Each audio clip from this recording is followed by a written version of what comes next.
Ah, c'est la première fois que les paroissiens passaient entre... Oui, c'est ça. Bah, et puis l'orgue, c'est original. audacieux parce que Ah ouais. on est quand même un certain poids sur l'ensemble. Ouais. Après, il y a des poutres. Hein, le balcon, il y a des poutres horizontales qui Ouais. soutiennent. Mais il y a quand même un poids assez important.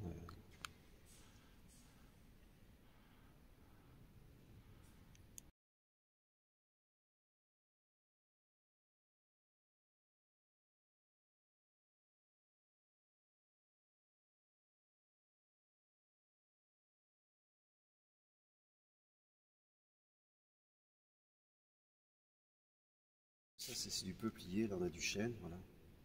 Donc ça, a priori c'est début 19e, il y a un peu de récupération, on voit qu'il y a des panneaux Oui. de meubles qui ont servi à d'autres usages. Voilà. Une bergerie. Ben oui. Le berger. Voilà. C'est vrai. Donc vous connaissez cette église à fond, quoi, en fait. Bah, à peu près, oui, je suis depuis 2017, donc Ah oui, d'accord. j'ai lu un peu les panneaux explicatifs, puis après j'ai fait des petites recherches. Ah, c'est bien. Ouais. On connaît certaines choses, on ne sait pas tout. Oui, bien sûr, bien sûr. Ah, elle est magnifique. Elle est simple, mais c'est magnifique. Elle est très claire, surtout. Voilà, c'est ça. Oui, oui, oui. C'est vrai. Qui datait du 12e. Et le portail roman, en fait, il commence à ce niveau-là. Voilà. Il est un peu décalé à droite. Donc, il est au niveau du premier étage. L'église a été détruite. Ils ont intégré ce mur au mur d'enceinte. Et donc, ils ont remuré le portail de chaque côté. Ah, d'accord. Et ils ont recreusé donc 2,50 m, 2,60 m. Ils ont fait une église gothique. C'est pour ça qu'on a cette église au bout. Et puis là où nous sommes, c'est Renaissance. Mais le sol est au même niveau. Voilà.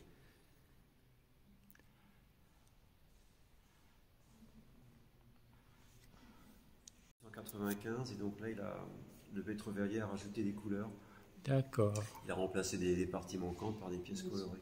D'accord. Ouais.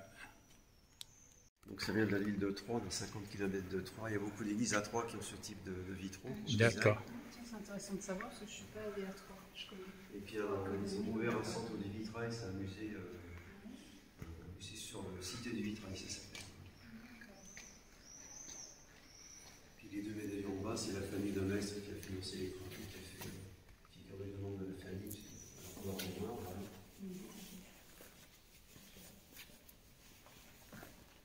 Ici, c'est du plâtre. Oui. Oui. Donc ça résiste. Et puis la couleur, elle reste bien.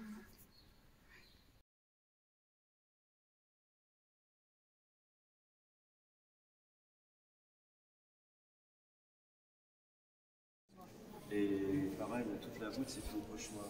Parce que au XIIIe siècle, je pense à l'origine des pierres étaient blanches. Oui, je ne sais pas comment c'était fait. Bon, après, au fur et à mesure que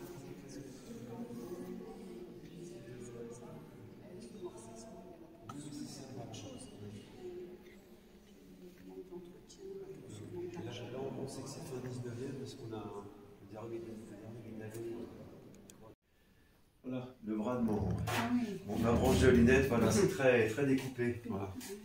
Ah oui, donc ma photo de l'époque. Une marche d'éclairage. Et donc là, voilà, c'est cette statue-là, celle-ci.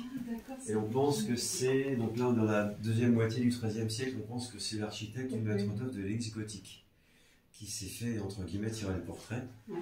Je pense pas qu'il ait eu le temps de se sculpter lui-même. Voilà. Non, il a dû se... pour signer son travail. Ouais. Mais c'est vraiment quelque chose qu'il faut trouver qui c'est lui. Voilà, parce que bon, il est caché dans du lierre, c'est pas un homme, c'est pas un ecclésiastique. En fait, la pierre, enfin, je suis pas au tailleur. Oui, non, je pense que, parce qu'en fait, juste au-dessus, c'est la sacristie. Mais à mon avis, c'est peut-être c'est soit une cave, ça devait s'arrêter à peu près là, parce qu'on va trouver la forme des pierres découpées. Ah oui. Et je pense c'est mon hypothèse perso, je pense qu'à la fin 19e, ils ont voulu creuser, faire un petit peu un style catacombe, église des premiers chrétiens. Voilà, c'est ma petite. Voilà. Et donc, ils ont créé ce petit hôtel en pierre qui est assez joli. Bon, la piéta, la décoration, c'est du plâtre armé. Hein, c'est pas, elle est jolie en elle-même, mais bon, la matière n'est pas très noble.